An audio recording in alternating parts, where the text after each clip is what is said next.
विष्णू भट्टाने चमत्कार सुरू केला। गुटखा सिद्धी तोंडात धरली आणि सांगितलं आता मी गगनामध्ये चाललो, बघा आता मी उडणार आहे। सगळे लोक त्या नदीवर आलेली होती, कुठे पैठणला, स्वामी पण तिथेच होते। आणि मग जसा हा वर गेला, कोण? विष्णू भट्ट। खालून घुसली वावटळ, याच्या तोंडात होती गुटिका। जशी वावटळ घुसली, जशी माती खालून गेली, याच्या नाका तोंडाला घुसली, याला आली शिंक। शिंक आल्याबरोबर ती गुटिका सिद्धी जी होती ती खाली पडली। आणि आता विष्णू भट्ट झाला उलटा। पहिला कसा होता? सरळ, महाराज वर चालले, महाराज वर चालले, महाराज झाले उलटे, खाली डोकं वर टंगडे। लोक म्हटले महाराज योगासन करतायत, वर तंगड खाली पाय। जसा उलटा आला ना तसा पाण्यामध्ये पडला। स्वामी सांगतात, बाई अभिमानाचे कार्य बघा कसे आहे। जर का खडकावर पडला असताना याचा तुकडा शिल्लक राहिला नसता। मुद्दा विषय चालला होता की एकीकडे चमत्कार, एकीकडे परमेश्वर होते। आलं का कोणी तिकडं? नाही, पण चमत्काराकडे भरपूर पळाले होते। जीव दुष्टपर, स्वामी सांगतात की जीव सगळा दुष्टार्थी मागणार आहे। सर्वज्ञे म्हणितले बाई ते थुनीच कीजे।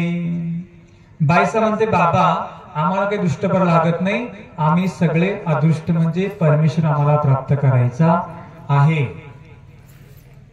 कौनी एक अदृष्टार्थी जीव त्या ते परमेश्वर उद्धरती। कौनी एक अदृष्टार्थी, जर हजारामधला जर भगवंताला शरण गेला तर परमेश्वर काय म्हणतात?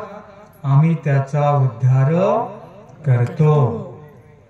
अशा प्रकारे परमेश्वर त्या स्वामींनी लीळा सांगितली की कार्तवीर्याने जर म्हटला असता मला तर राज्य द्या, परंतु राज्याबरोबर मला तुमचं प्रेमही पाहिजे, कार्तवीर्याचा उद्धार झाला असता की नसता? देव त्याला 4 वेळेस म्हणाले अजून माग, अजून माग। दिलं का त्याने? काय म्हणत राहिला? राज्यच पाहिजे, मी आतुरबळे झालो पाहिजे, मला संपत्ती पाहिजे, म्हटला का मला मोक्ष पाहिजे, म्हटलं का मला ज्ञान पाहिजे, या पुन्हा मला इथे यायला नको असं म्हटला का तो? नाही। म्हणून जर परमेश्वर जर प्रसन्न झाला, आणि परमेश्वर प्रसन्न करायचंय कशाच्या माध्यमातून? सेवेच्या माध्यमातून आपल्याला परमेश्वर प्रसन्न करायचा आहे। तुम्ही श्री दत्तात्रेय प्रभू बाबांची सेवा करता की नाही? कुणाला कोण प्रसन्न झालेत की नाही? कुणाचा मनोरथ पूर्ण केला, कुणाचे काम बाजूला केले, कुणाचा हेतू पूर्ण केला, कशामुळे केला? हा सेवेच्या माध्यमातून झालेला आहे। म्हणून ही सेवा आपल्यालाही करता आली पाहिजे। जर आपण ज्याप्रमाणे कार्तवीर्याने दत्तात्रेय प्रभूंना सेवेने प्रसन्न करून घेतलं, आपल्यालाही सुद्धा प्रसन्न करून घेता आलं पाहिजे। आता त्याला 3 अटी दिल्या आणि 3 अटी घेऊन तो आता घरी गेला। आता ज्या 3 गोष्टी होत्या त्या त्याने टिकवल्या की न टिकवल्या उद्याच्या वेळेमध्ये आपण पाहणार आहोत। आता यानंतर आपण क्रमशः पुढे पाहत आहोत की खडकुले चरित्रे। आपण काल बघितलं की भटवभासांना स्वामींनी पदार्थांचा त्याग करायला सांगितला।